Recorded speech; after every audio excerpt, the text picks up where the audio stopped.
হরে কৃষ্ণ রাধে। আপনার সঙ্গীতেই আপনার নিয়তি নির্ধারণ করে। একজন শ্রেষ্ঠ ব্যক্তি সঙ্গ লাভ করলে তার গুণ শুভ চিন্তা আপনার মধ্যে আসবে, আবার দুষ্ট ব্যক্তির সঙ্গ আপনাকে অধঃপতনের দিকে নিয়ে যেতে পারে। তাই সৎসঙ্গ করুন। সৎসঙ্গই আপনার জীবন পাল্টে দিতে পারে।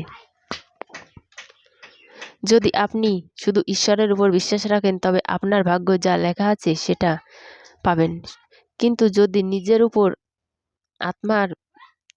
উপর আত্মবিশ্বাস রাখেন তবে ঈশ্বরের নিয়তি দুজনেই আপনার ভাগ্যে সেটাই লিখে যাবেন যা আপনি চান। আপনি যদি আপনার পরিশ্রম ও পরাক্রমের সৌন্দর্য সংসার প্রকাশ করতে চান তবে আপনাকে মুক্তোর মতো কষ্ট সহ্য করতে হবে। জীবনে যখনই বিপদ বা সমস্যা আসবে, আপনার আসল জীবন সঙ্গী হলো আপনার শরীর। সুস্থ শরীর সুস্থ মনের আধার। আপনি যা আহার করেন আপনার মনও তেমনই হয়। তাই শরীরের যত্ন নেওয়া এবং কি খাচ্ছেন তা বোঝা খুব জরুরি।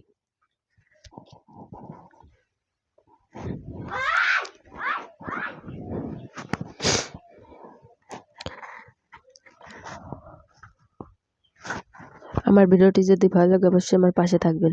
কুদৃষ্টি থেকে বাঁচার জন্য উপাচার থাকলেও দৃষ্টিভঙ্গি কোনো উপাচার নেই।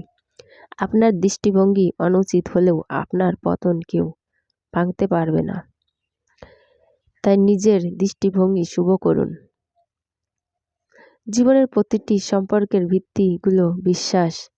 কথায় বিশ্বাস ভেঙে গেলে, সম্পর্ক বিশ্বাস ভেঙে গেলে যেমন নতুন কিছু নির্মাণ সম্ভব নয়, এই জন্য বিশ্বাসটা খুব জরুরি।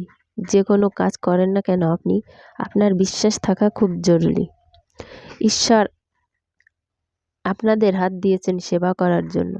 যারা দুঃখী, নিরাশ বা দরিদ্র তাদের সাহায্য করলে আপনি এমন এক চৈতন্য লাভ করবেন যা আপনি জীবনে ভয় শুধু একটাই হওয়া উচিত, তা হলো সকলের মন রাখতে গিয়ে আপনি যেন নিজেকে নিজের ভাবনা বা লক্ষ্যে হারিয়ে না যান।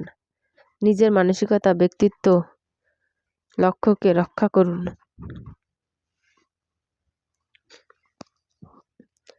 আপনার পরিশ্রম দ্বারা, প্রয়াসের দ্বারা আপনি সাফল্য লাভ করবে, সময়ে দ্বারা নয়। সাফল্য একটা ভবন হলো যা সময় তা দেখতে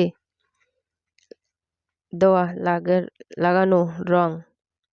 গোলাপ ফুলের মতো আপনার অন্তরে সদ্গুণ সুন্দর হলেও তা জাগ্রত করবার জন্য কঠোর পরিশ্রম কাটা পেরিয়ে যেতে হবে। যদি আপনি পথে কাটা পরিপূর্ণ হয় তবে থামবেন না, চলতে থাকুন।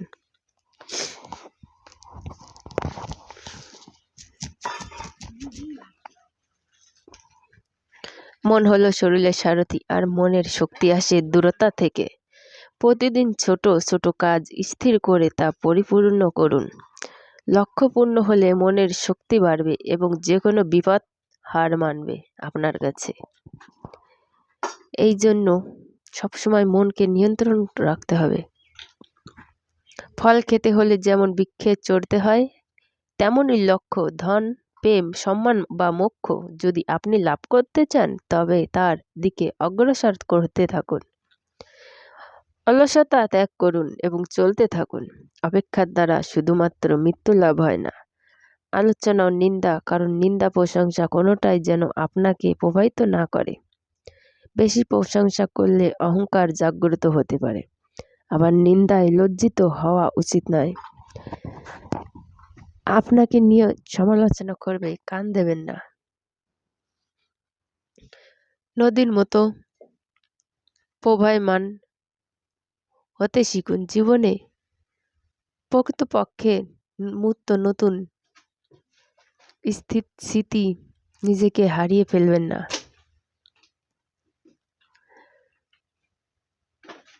বাস্তব জীবনে জীবন সম্পন্ন করুন। সন্তানে আঘাত দেয় যে ব্যক্তি নিজের প্রয়োজন কতটুকু জানেন এবং সেই পরিমাণ ধন অর্জন করাই সন্তুষ্ট। কেউ অপমান করলে যদি ক্ষমা না চায় তবে তাকে ক্ষমা করা উচিত নয়, কিন্তু যদি ক্ষমা চায় তবে ক্ষমা করে দিন। তাতে আপনার অন্তরের করুণাবোধ জাগ্রত হবে। নিজের অপরাধ করলে অবশ্যই ক্ষমা চাইবেন।